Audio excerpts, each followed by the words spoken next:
en tout cas autour de juróomi téeméeri dossier de demande de visa lay traité bés bu nekk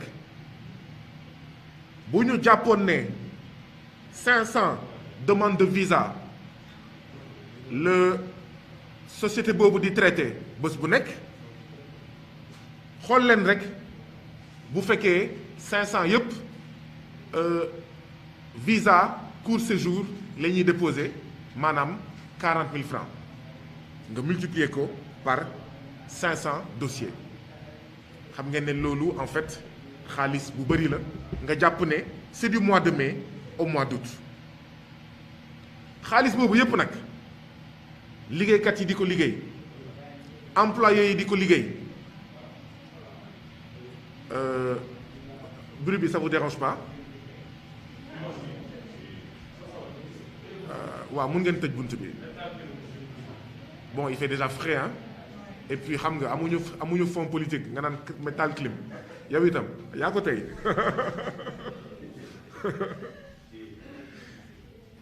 xaalis boobu yëpp nga xam ne liggéeykat yi ñoo koy liggéey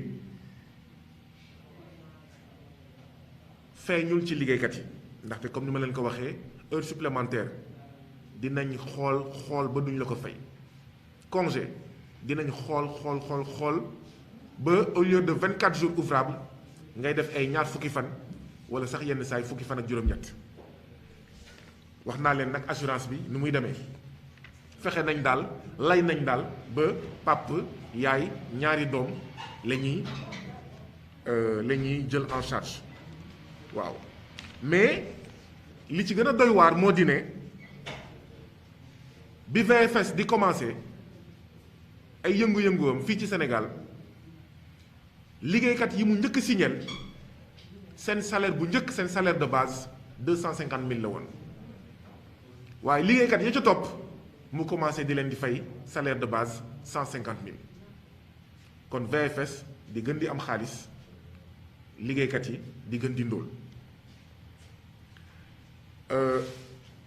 li ci doy waar nag moo di ne ci jamono coronavirus bi waaw dëgg la ñun ñëpp xam nañ ne coronavirus bi dafa impacté ay société xam naa sax jamono coronavirus bi voyage yi wàññeeku na loolu yëpp xel mu xëy na mën na ko nangu voyage yi wàññeeku na donc demandeur de visa yi wàññeeku na ak ñoom seen donc mën nañ comprendre ne dëkk tugal yi nga xam ne dañ doon tëj seen frontière ndax xeex coronavirus dëkk yooyu mënatuñ fa dem donc dëkk yooyu demande de visa yi day daal di wàññeeku loolu yëpp xel mën na ko nangu waaye état du Sénégal jël benn dogal benn ordonnance ne ak coronavirus bëggatuñu ñu dàq benn employé benn ñaareel bi chômage technique sax dañ koy waxtaanee te bu fekkee mënul ñàkk ci benn entreprise chômage technique payoor bi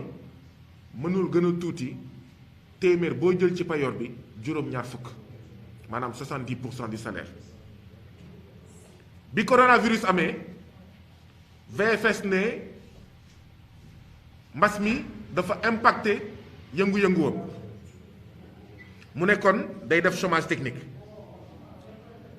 waaye li ci doy waar ci chômage technique bi mooy dafa commencé di fay 70% des salaires mujjantel bi muy fay 50% mujjantel bi sax muy pay 30% des salaires 30% des salaires lu mu mun fay dégg ngeen sànq li ma leen wax liggéeykat yu njëkk yi nga xam ne ñu ngi nekkoon ci boîte bi seen salaire de base 250 000 la woon ñi leen fekk si 150 000 la woon 150 000 déjà boo ko xaajee ñaar 75 000 la 75 000 bu fekkee da ngaa dëkk Pikine nga war a dem liggéeyi xaw ma VFS 75 000 xanaa paas bi sax matul ñu naan déet 50% de 150 000 tuuti na nga naan 30% 30% du salaire de 150 000 ah ngeen jàpp ne loolu dëgg la ngay fay liggéeykat moins de 75% mu mel ni moins de 70% mu mel ni VFS boobu dafa amoon jubluwaay dafa amoon fu mu bëggoon jëm ndaxte liggéeykat boo demee ba di ko fay 30% de son salaire yow dafa mel ni da ngaa bëgg a dàq liggéeykat bi mu demal boppam. dafa mel ni da ngay buntu xatal liggéeykat bi ngir mu demal boppam bëgg nga ko dàq waaye yow bëggoo jël dogal bi da nga koy naxaral da nga koy méccital da nga koy toroxal ci bërëbu liggéeykaayam ngir moom mu demal boppam ndaxte loolu mooy 30% de salaire loolu nag ñu koy ñaawlu ñuy interpeller état du Sénégal ndaxte moom moo génne woon kayit ne même chômage technique ba mënul ñàkk lu gën a tuuti lu gën a yées lu ñu mun fay li entreprise boo xam ne mbas mi da ko laal lu gën a yées li mu mun fay liggéeykatam mooy téeméer boo jël 70%. état bi nag toog na seetaan ba entreprise bii di VFS di fay ba ci 30%. ana état du Sénégal waaw bu fekkee pour matraquer état du Sénégal mu ngi fi bu fekkee pour gazer état du Sénégal mu ngi fi bu fekkee pour jàpp tëj état du Sénégal mu ngi fi waaye bu fekkee pour aar askanu Sénégal pour aar liggéeykat yi nekk Sénégal état du Sénégal abonné absent ba ay patron voyou ay patron bandit di fay 30% du salaire. ñu ne déet mu ñëw ne day def licenciement pour motif économique licenciement pour motif économique boobu jaarul yoon dafa ñëw rek ne waaw man tànn naa juróomi liggéeykat yoo xam ne naa leen def licenciement pour motif économique ñu ne ko déet loolu mënul nekk mu ne kon 50% des travailleurs naa leen yóbbu ci licenciement pour motif économique waaye mujjantel bi juróom la si tànn juróomi liggéeykat mu ne leen VFSD mënatul fay ni mu doon fayee waxtaanu si wanewul ci lan la teg mu ne mënatul fay liggéeykat yi loolu mu ngi am ay mois de décembre mu ñëw ne dañuy def départ négocié waaye départ négocié boo xam ne amul benn négociation ak liggéeykat yi ñëw rek bëgg leen imposer dara liggéeykat yi ne ñoo lànk ñoo bañ départ négocié mooy départ waxtaan donc nañu lal waxtaan nañu lal waxtaan waa VFS ne ñoo lànk duñu waxtaan finalement mujjantel bi ñeenti fan ci janvier 2021 bi ñu licencié seen juróomi liggéeykat te balaay le 4 janvier 2021 bi ci mois de décembre VFS viral liggéeykat yooyu xaalis boo xam ne liggéey ëpp na seen payoor liggéeykat yi nan waaw lii lu mu doon kon mooy li ma doon wax dafa mel ni VFS dafa amoon plan de liquidation de liggéeykat yi nga xam ne saay bu réunion amee ñooy wax waaw ni Macky Sall saay bu amee ñoo xam ne ñooy dut baaraam li askan wi di sonn di jéem a liquider diw jàppee diw tëj diw nëbb jant diw mu mel ni kon VFS ci loolu la nekkoon ak liggéeykat yi nga xam ne délégué du personnel yi ne pat ne teg fekk liggéeykat VFS ñu ngi torox moom ay liggéeykat yoo xam ne ce sont des liggéeykat dignes am jom am fulla am fayda du ñu naan putit ñu ciblé liggéeykat yooyu versel leen xaalis seen compte ba pare ay fan ci kanam ñeenti fan ci weeru janvier 2021 bii passé ñu ne leen dàq nañ leen mais li gën a ñaaw ci chômage technique bi li gën a ñaaw ci licenciement bi moo di ne chômage technique ci ñëpp la métti wax dëgg yàlla licenciement ci ñëpp la métti waaye nag boo nekkee ci entreprise boo xam ne dafa am ay contrat à durée indéterminée CDI ak ay contrat à durée déterminée CDD waaw quand même booy def chômage technique dafa am choix bi ngay def booy def licenciement dafa am choix bi ngay def CDI bokkul ak CDD boo nekkee entreprise boo xam ne liggéeykat yii dañoo am jabar ak doom am jëkkër ak doom mu am ay célibataire dafa am choix bi ngay def dama koy baamtuwaat licenciement ci ñëpp la métti waaye xel mën na nangu genn wàll kasara moo gën kasara célibataire amul jabar amul doom ak jigéen boo xam ne mu ngi ci entreprise bi am jëkkër am ay doom bu licenciement mënul ñàkk foog naa ne bu dee gën wàll kasara moo gën kasara célibataire bi la ñuy bàyyi donte métti na.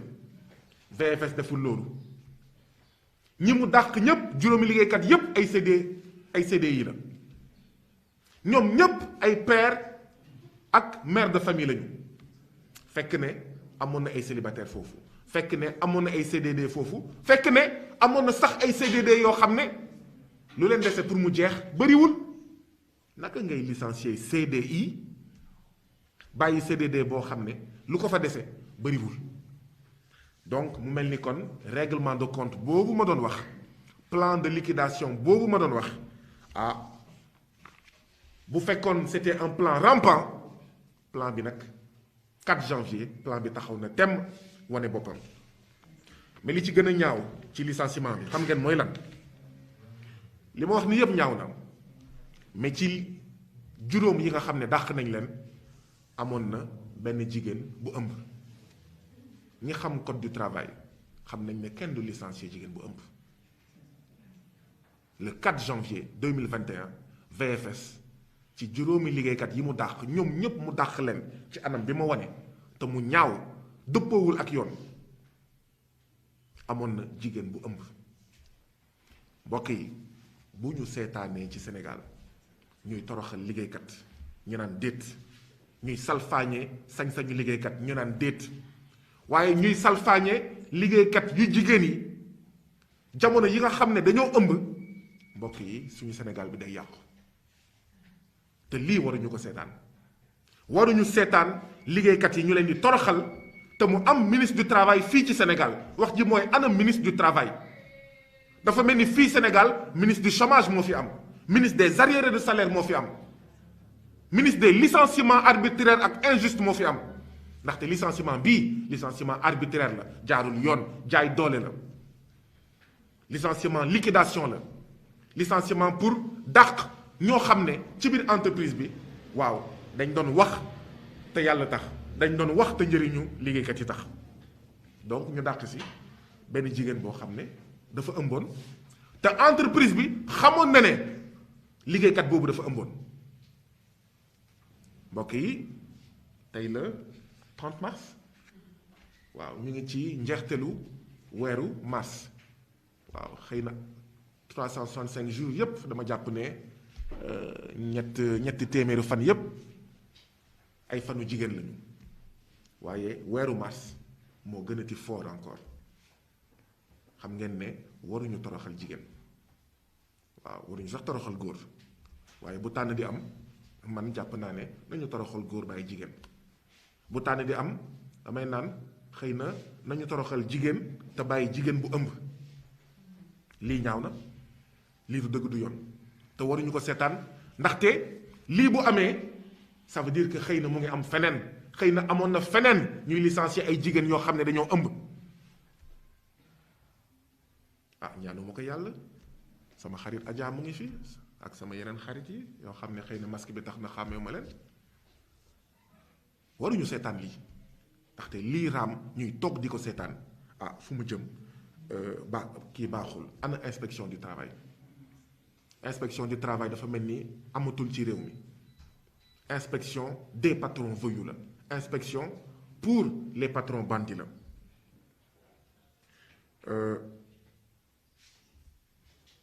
lii mooy li nga xam ne moom la ñu waxoon fii moo ñu indi woon fii et donc bu ñu sañoon mbir mi du egg tribunal bu ñu sañoon tribunal du àtte bu ñu sañoon VFS day toog waxtaan ak juróomi liggéeykat yi nga xam ne moo leen tooñ ñu waxtaan ba déggoo ndaxte tooñ na leen ba ci kanamu yàlla tooñ nañ leen ba ci kanamu askanu Sénégal yépp ndaxte lii mënuñu ko seetaan te lii du kenn moo ñu ko teg lu dul suñu ñi nga xam ne ñun ñoo leen fal ñu ñàkk fayda di seetaan ay patron voyou di def lu leen neex patron yépp nag duñu ay patron voyou nee naa leen entreprise bi entreprise indienne la patron yépp duñu ay patron voyou waaye tamit bu ñu seetaanee ay patron sénégalais di toroxal seen moroomu doomu Sénégal waaw mun nañ nangu di gis ay patron doxandem di ñëw toroxal doomu Sénégal doomu Afrique fii ci Sénégal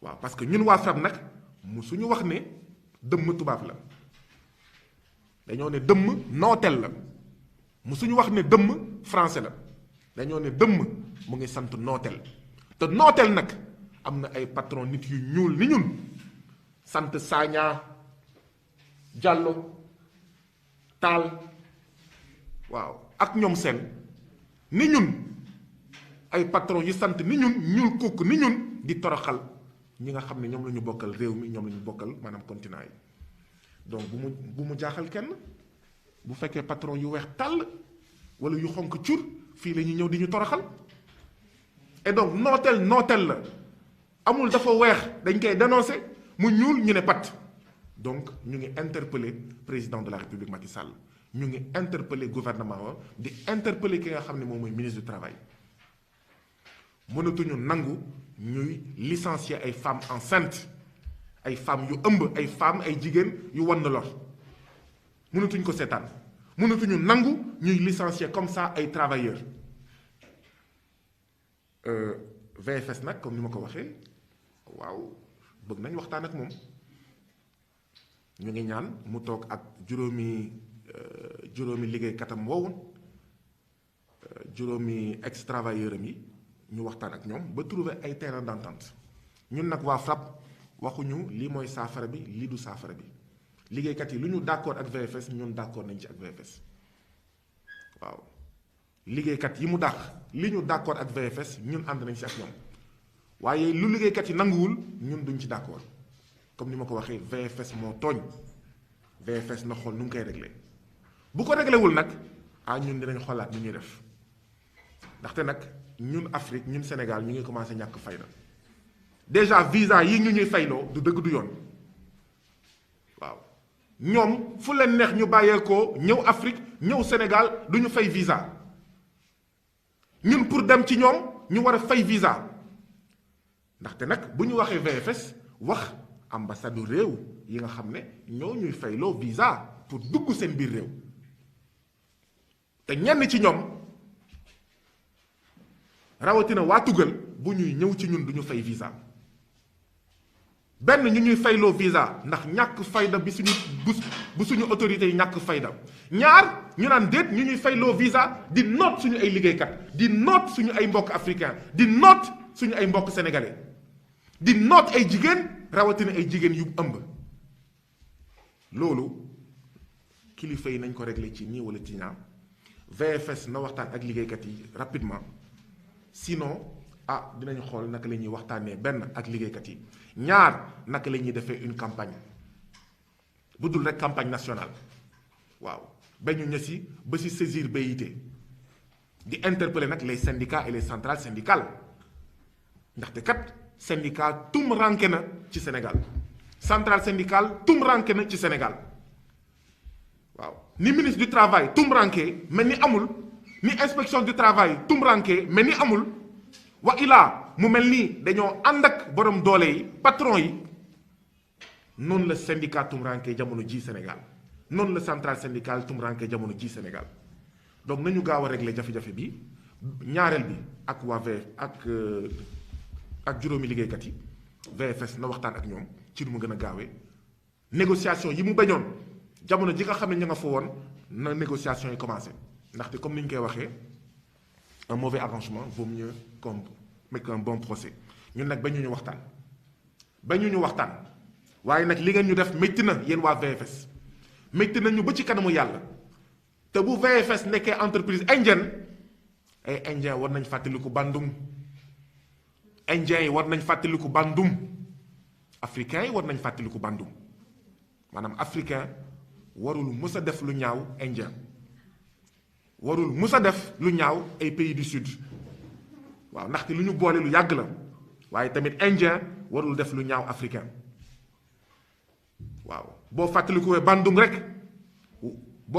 Bandung rek yéen indiens yi waru leen def lu ñaaw africain yi waaye lii yépp nag comme ni ma ko waxee président Macky Sall la gouvernement wam ak ministre des licenciements ministre des arriérés de salaire ministre des violations des droits syndicaux, waaw ministre du chômage au lieu de ministre du travail, waaw inspection des licenciements, inspection des arriérés de salaire, inspection des licenciements arbitraires, inspection du chômage au lieu d'inspection du travail.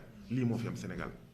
Ministre des patrons voyous, des patrons bandits au lieu de ministre du travail.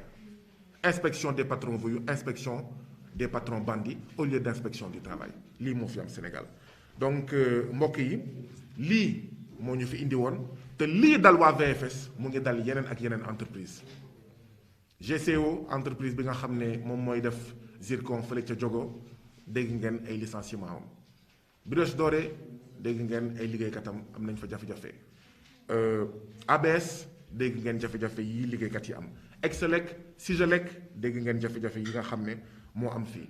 Manco nga xam ne mu ngi bokk disons ci SGBS dégg ngeen itam jafe-jafe liggéeykat yi nga xam ne ñoo nekk foofu. King Fahd Palace teeru bi dégg ngeen licenciement yi nga xam ne moo fa am daanaka dafa mel ni liggéeykatu Sénégal mësul gën a tumranke jamono président Macky Sall 1960 ak léegi. kan nag moo ñuy wàllu kan mooy wàllu liggéeykat yi kenn du leen wàllu ku dul seen bopp kenn du wàllu liggéeykat yi ku dul seen bopp ak askanu Sénégal kenn du ñu wàllu ku dul suñu bopp donc liggéeykat yi nañu am full ak fayda syndicat yi nga xam ne ay syndicat la yoo xam ne encaissé cekof lañ fi nekkee encaissé xaalis 1er mai encaissé des enveloppes en espèces sonnantes et trébuchantes encaissé xaalisu pacte de stabilité sociale subvention de l'État 300 millions yi nga xam ne ñun ñëpp ñoo koy dégg syndicat yi nga xam ne nekkewuñ fi lu dul ñu créer ay institutions aussi inutiles que budgétivores ñu am fa place am place conseil économique social et environnemental am place HCCT ak fan ak ci conseil d'administration yi syndicat yooyu liggéeykat yi nañu am full ak fayda te dëddu leen syndicat yooyu liggéeykat yi nañu am full ak fayda xeex ci biir dàq seen njiit yi nga xam ne nekkee wuñ fi lu dul njaaloo ak patron voyou yi njaaloo ak patron bandi yi ëllëg ñu waxal liggéeykat yi ñuy wax ak patron yi nekkee wuñ fi lu dul njaaloo ak état bi ëllëg ñu wax ak li nga xam ne moom mooy liggéeykat yi. Nous sommes très heureux aujourd'hui, chers concitoyens, frères et sœurs journalistes, de votre présence à cette conférence de presse convoquée par le FRAPP. Cette conférence de presse a été convoquée par le FRAPP avec la présence des travailleurs de l'entreprise dénommée VFS. VFS. Cette entreprise s'appelle Visa Facilitation Service. Comme vous l'aurez noté, c'est l'entreprise qui s'occupe de traiter les dossiers des demandeurs de visa de l'espace Schengen et autres. Voilà, si vous voulez aller en Chine, voilà, vous déposez votre demande de visa à VFS. Si vous voulez aller en France, en Espagne, en Italie, etc., c'est dans cette entreprise-là que vous devez aller. Cette entreprise, je crois, partage le même immeuble que vos collègues de Seneweb, sur la route de Ouakam. Donc, nous avons convoqué cette conférence de presse avec la présence des travailleurs de VFS pour nous insurger, pour regretter, pour exprimer notre colère, notre tristesse face à la situation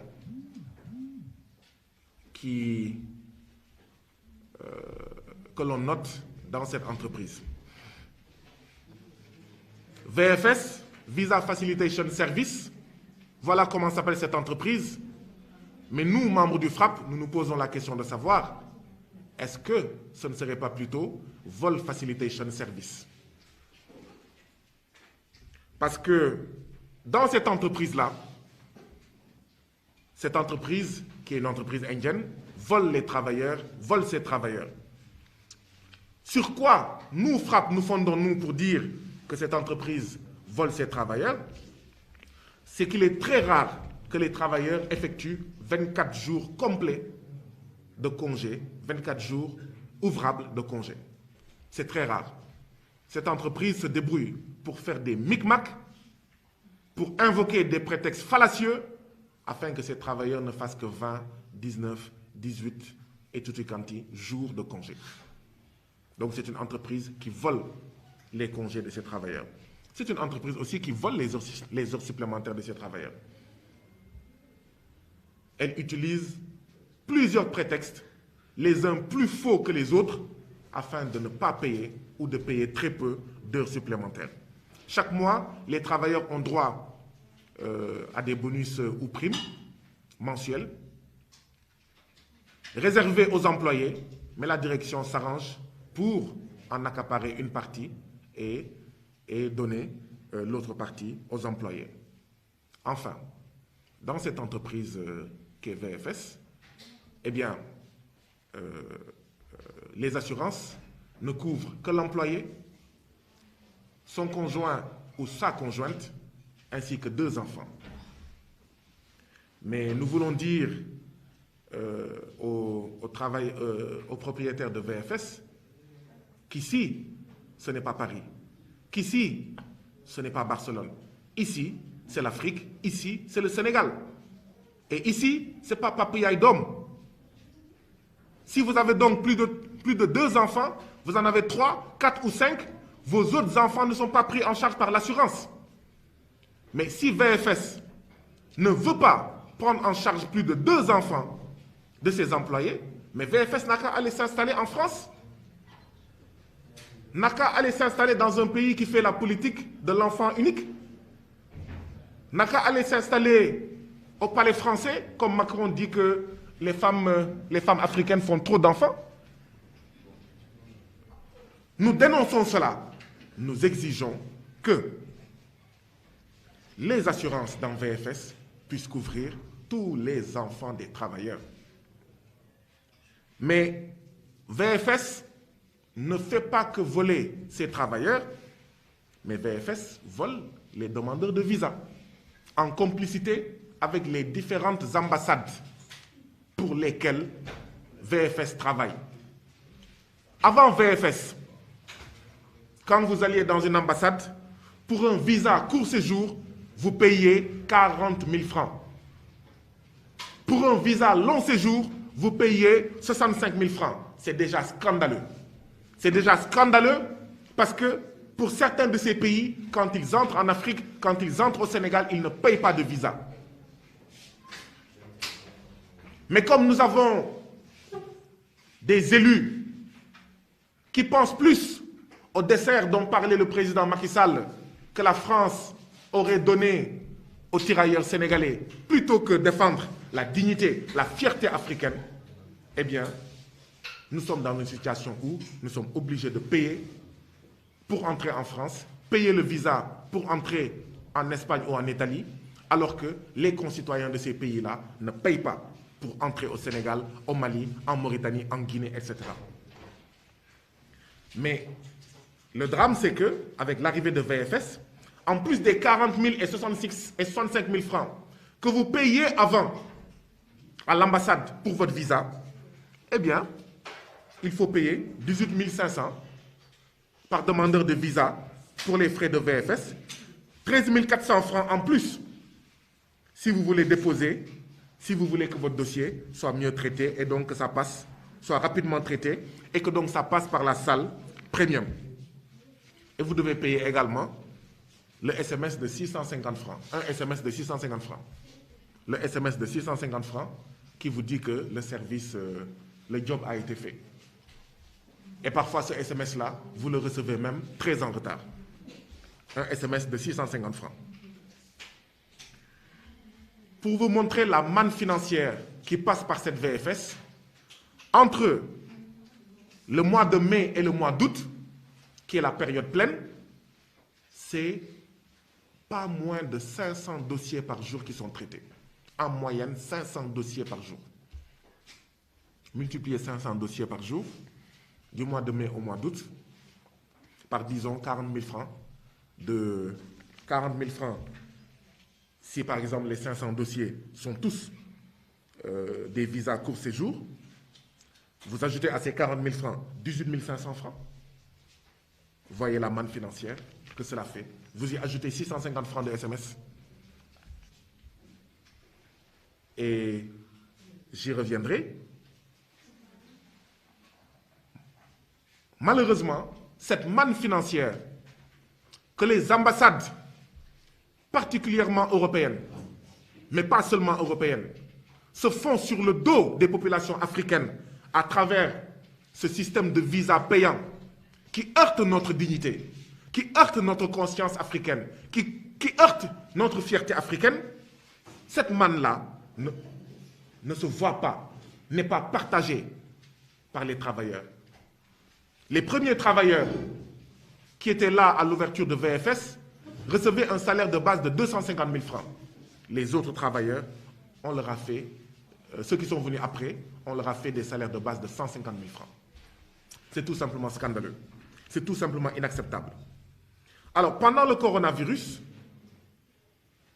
les entreprises étant impactées, oui, on peut comprendre, et nous, FRAPP, nous comprenons qu'une entreprise qui traite des visas, des demandes de visa, pendant le coronavirus, où certains pays se sont barricadés et où les vols d'avions ont été réduits à leur plus simple expression, on peut comprendre qu'effectivement, qu'une entreprise pareille, et donc ses travailleurs, soient impactés par le coronavirus. Et donc, les travailleurs ont été mis en chômage technique, avec 70% de salaire payé. Mais après, les travailleurs ont été payés 50% de leur salaire, pour même aboutir à 30% de leur salaire. Et c'est là aussi où nous interpellons l'État du Sénégal. Comment le président Macky Sall, qui a pris une ordonnance pour dire qu'aucun travail ne devrait être licencié pendant le coronavirus. 1. 2. Si même chômage technique il y a, les travailleurs doivent être payés minimum 70% de leur salaire, peut accepter que les travailleurs soient payés 50% de leur salaire. Ça veut dire que si vous êtes un travailleur de VFS et que vous êtes payé 150 000 francs, 50% de votre salaire, c'est 75 000. Si vous habitez à Pikine et que vous devez aller travailler à VFS, qu'est-ce que vous faites avec 75 000? Ça ne suffira même pas pour votre transport. Pire, les travailleurs, à un moment donné, ont été payés 30% de leur salaire. 30% de leur salaire, 75 000 francs, ça veut dire que c'est moins de 40 000. C'est moins de 35 000. C'est moins de 35 000 par mois. Wallahi, ñi ay dëmm lañu. Comment est-ce qu'on peut payer une mère, un père de famille, 30% de salaire,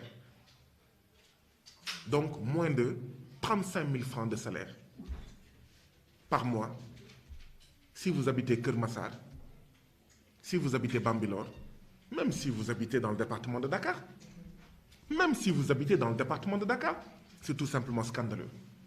Et l'État du Sénégal est interpellé. Le président Macky Sall, le ministre du Travail, sont interpellés. Nous pensons qu'il y avait aussi dans ça, le paiement de 30% de salaire, une stratégie pour que les travailleurs boudent, pour que les travailleurs quittent, pour que les travailleurs se découragent afin de partir de leur propre chef au lieu d'être licenciés. Après ce chômage technique scandaleux, avec paiement de 30% de salaire, l'entreprise a voulu faire un licenciement pour motif économique en ciblant 5 travailleurs. Quand les travailleurs ont dit que ce n'était pas acceptable, l'entreprise a dit qu'elle allait mettre 50% de ces travailleurs sous chômage technique. Sachant qu'elle ne respectait pas les procédures de mise sous chômage technique, VFS a dit qu'elle allait négocier le départ de ces travailleurs. Mais des départs négociés où il n'y a jamais eu de négociation. Les travailleurs ont refusé, finalement, le 4 janvier 2021, donc il y a 2 mois, le 4 janvier 2021, VFS a licencié arbitrairement, injustement, 5 travailleurs, auxquels il avait déjà viré au mois de décembre un montant supérieur à leur salaire, comme pour les aviser qu'ils allaient être licenciés. Mais ce qui est scandaleux dans ce licenciement injuste et arbitraire, c'est que dans ces licenciements-là, on a laissé des travailleurs qui avaient des CDD, contrats à durée déterminée, pour licencier des travailleurs qui avaient des contrats à durée indéterminée. On a licencié des pères et mères de famille, alors qu'il y avait des célibataires qu'il y avait là-bas. On a licencié des CDI, alors qu'il y avait des CDD qui n'étaient pas loin de leur terme. Ça veut dire qu'il y avait des travailleurs qu'on ciblait. Il y avait des femmes et des hommes, travailleuses et travailleurs dignes, qui étaient ciblés et qui, parce qu'ils dérangeaient, parce qu'ils osaient élever leur voix. Quand les syndicalistes se taisaient, quand les représentants du personnel se taisaient, eux, ils osaient revendiquer pour eux et pour tous les autres travailleurs. Donc, ce licenciement-là n'était en réalité qu'un règlement de compte. Mais le plus scandaleux, c'est que parmi ces 5 travailleurs licenciés, il y avait une femme qui était en état de grossesse pendant le licenciement. Et l'entreprise savait que cette employée, cette travailleuse, était enceinte et malgré tout, le licenciement a été effectué. Le FRAPP s'élève énergiquement, dénonce énergiquement ces licenciements injustes, le piétinement des droits des travailleurs au Sénégal, particulièrement dans l'entreprise VFS, allant jusqu'à manquer d'humanité devant une employée enceinte. L'inspection du travail est interpellée. Le ministre du Travail est interpellé. Le président de la République est également interpellé. Nous ne pouvons pas accepter que le Sénégal soit le tombeau des droits des femmes.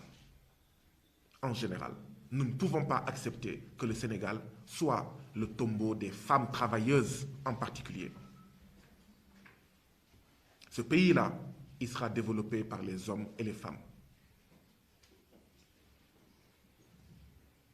Et développer ce pays par les femmes, ça veut dire mettre nos frères, nos sœurs, nos mamans, nos filles dans des conditions optimales. C'est elles qui accouchent, c'est elles qui donnent vie, c'est elles qui perpétuent à travers leur corps la vie sur Terre, la vie au Sénégal et en Afrique. Et être femme ne devrait pas être une peine, ne devrait pas être un crime. Être enceinte, être en état de grossesse ne devrait pas être une plaie, ne devrait pas être considéré comme une peine. Et il y a de plus en plus des entreprises qui fragilisent les travailleuses du simple fait que pendant qu'elles sont enceintes, en état de grossesse, ces entreprises pensent qu'elles perdent de l'argent et que ces femmes-là, elles préfèrent ces entreprises-là avoir des travailleurs hommes plutôt que des travailleurs femmes. Et ça, c'est tout simplement inacceptable, c'est tout simplement scandaleux. Et c'est à travers ces pratiques-là qu'on opprime la femme. Quand nous disons que le 8 mars, ce n'est pas la fête de la femme. Le 8 mars, c'est la journée internationale des femmes. Ce n'est pas une journée où on donne des chocolats. Ce n'est pas une journée où on offre des fleurs. Le 8 mars, ce n'est pas une journée où on dit « bonne fête maman, bonne fête mon amour ». Non, le 8 mars, c'est une journée où on fait une évaluation entre le 8 mars dernier et ce 8 mars-là pour savoir, dans la lutte pour l'égalité en droit et en dignité, pas autre chose, l'égalité en droit et en dignité des hommes et des femmes, où est-ce qu'on en est? C'est ça le 8 mars. Donc arrêtons de dire « bonne fête maman, bonne fête mon amour » le 8 mars. Si vous voulez dire ça, attendez la fête des mères. Si nous voulons dire ça, attendons le 14 février. Arrêtons de pipoliser le 8 mars. C'est une journée forte, c'est une journée importante, où on voit où est-ce qu'on en est, qu'est-ce qui nous reste pour arriver à l'égalité en droit et en dignité des hommes et des femmes. Et quand vous voyez que des femmes enceintes, des travailleuses sont licenciées au Sénégal, eh bien, on peut bien parler d'oppression de la femme. Parce que ça, c'est de l'oppression. Et c'est tout simplement inacceptable. Cela doit cesser. Le ministre du Travail, l'inspection du travail sont devenus un ministre des arriérés de salaire, des licenciements, des violations des droits les plus élémentaires des travailleurs, et non un ministre du Travail.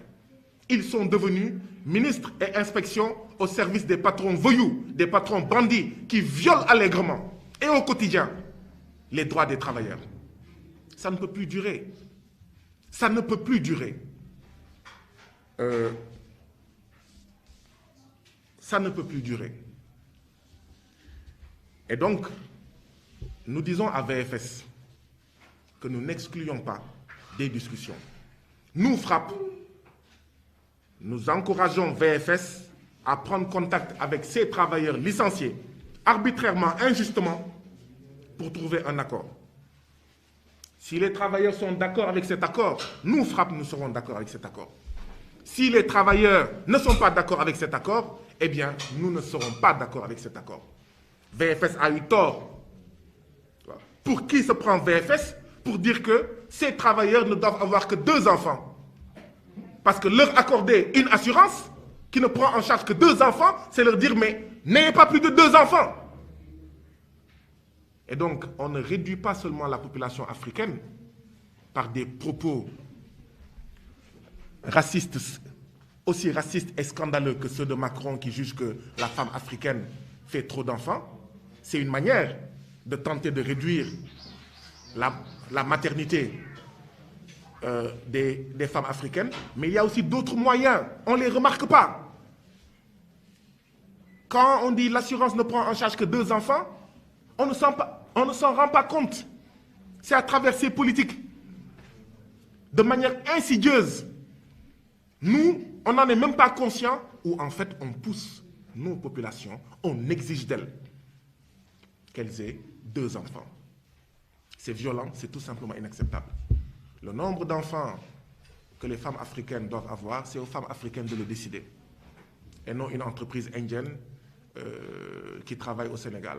Et non le président Macron ou d'autres gens,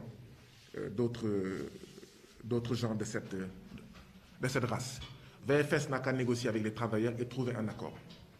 Nous préférons un mauvais arrangement à un bon procès. Surtout que VFS a tort sur toute la ligne. Nous encourageons VFS à ce dialogue. Parce que s'il n'y a pas de dialogue, s'il n'y a pas accord, nous pousserons la lutte à un autre cran. Nous n'hésiterons pas à saisir le BIT. Nous n'hésiterons pas à saisir les instances internationales. Parce que licencier une femme enceinte est un crime. Ça doit être considéré comme un crime. On peut tout accepter sauf cela. Voilà un peu pourquoi est-ce que nous vous avons conviés. Et nous vous remercions pour votre présence. Dans les prochaines heures, dans les prochains jours, nous vous informerons de la suite de notre plan d'action en accord avec les travaux. Je suis prêt à les entendre, mais avec juste la précision que cette question-là est tellement importante que de cette question, excusez la répétition. Il ne sera question que de ce sujet des violations graves et flagrantes des droits des travailleurs, mais également de la dignité et de la fierté africaine en cours au Sénégal et dans cette entreprise. Je pense que la version de là où vous évoquez que vous avez saisi les institutions internationales et le BIT, vous n'avez pas évoqué. Ok. bu dee VFS waxtaanul ak liggéeykat yu mu dàq juróomi liggéeykat yu mu dàq ba xool ci lan la ñuy ànd mu dab seen bànneex ndaxte ñun waxtaan moo ñu gënal bu ñu sañoon du ñu dem ci kanamu yoon bu ko VFS deful ba ñu ci ba ci dem ci kuréel yi nga xam ne ñooy aar ak yelleefu liggéeykat yi ci Sénégal ci àddina si ba ci kuréel bu ñuy woowee BIT bureau international du travail ngir wane ne fii Sénégal si ay këru liggéeykaay yu bëri rawatina ci VFS Sénégal ñu ngi fay toroxal liggéeykat ñu ngi fay torturer liggéeykat ñu ngi fay ñàkkal fayda ñàkkal fulla ci anam yu mu gën a gàkkee liggéeykat rawatina liggéeykat bu jigéen rawatina liggéeykat bu jigéen bu ëmb. Est-ce qu'il y a d'autres questions? Apparemment, il n'y a pas d'autres questions. Donc, je vous remercie pour votre présence et pour votre aimable attention. Dans les prochains jours, nous vous informerons de la suite de la gestion de ce dossier. Merci beaucoup. Excellente semaine sainte pour nos frères et sœurs chrétiens et bonne journée.